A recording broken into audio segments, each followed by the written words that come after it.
Hello guys, आशा है कि आप लोग अच्छे होंगे और स्वस्थ होंगे, मस्त होंगे।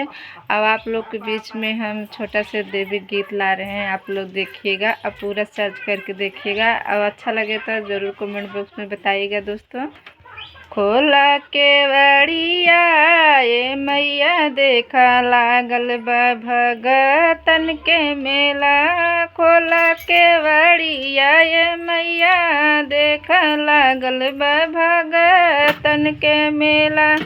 लागल बा भगतन के मेला हो मैया, लागल बा भगतन के मेला। केहू चढ़ावे नारियल चुनरिया हो चुनरिया मैया। खोला केवड़िया ये मैया देखा लागल बा भगतन के मेला। ये मैया देखा लागल बा भगतन के मेला। खोला केवड़िया ये मैया, खोला केवड़िया ये मैया देखा लागल बा भगतन के मेला।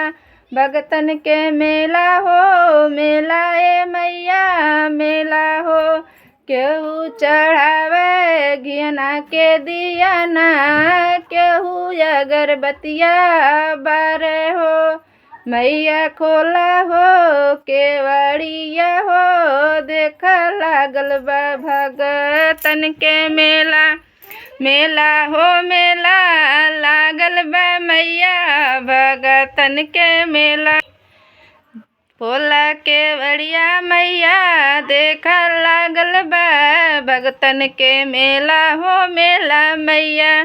केहू अढ़उलवा के फुलवा चढ़ावे हो फुलवा चढ़ावे। केहू हलवा पूड़ी हो मैया। खोला हो केवड़िया हो केवड़िया देखा लागल बा भगतन के मेला मैया। खोला हो केवड़िया केवड़िया हो देखा लागल बा भगतन के मेला हो मेला।